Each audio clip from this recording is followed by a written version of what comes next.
আজ আমি একা হয়ে গেলাম প্রভু, তুমি ছাড়া কেউ নেই প্রভু আমার। এইভাবে মানুষ প্রতিনিহত নয়নে জলে রক্ত প্লাবিত করবে।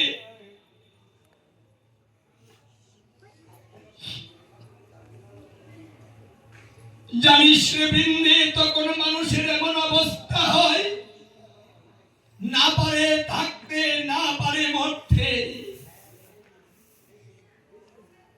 তখন মরতেও পারে না, কাউকে কিছু বলতেও পারে না।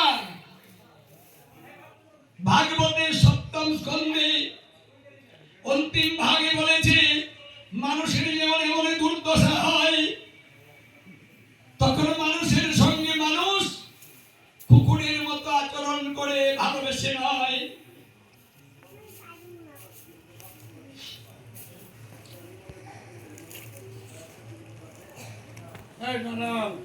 যখনই তাদেরকে খেতে দেবে, ভালোবেসে দেয় না, দূর থেকে ছুঁড়ে মারে, কাছে গিয়ে খেতেও দেয় না, দিয়ে বলে নে খা, মর। চালিয়ে পড়ে অবশ্য করছে, মরলে বেঁচে যায়। কারণ মানুষ যদি পেকে যায় সেটা বিষ হয়ে যায়। তাই বলছে ফল যদি পেকে যায় মিষ্ট হয়ে যায়, মানুষ যদি পেকে যায়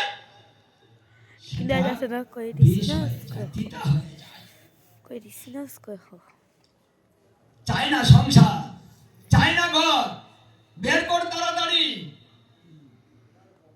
এত সুন্দর করে বাড়ি করলেন, ঘর করলেন, বিছানা করলেন, সবকিছু গুছালেন, অথচ একটু সময় থাকতে দিবে না, তাড়াতাড়ি বের করে দিবে। দামি জিনিসগুলো আগেই সরিয়ে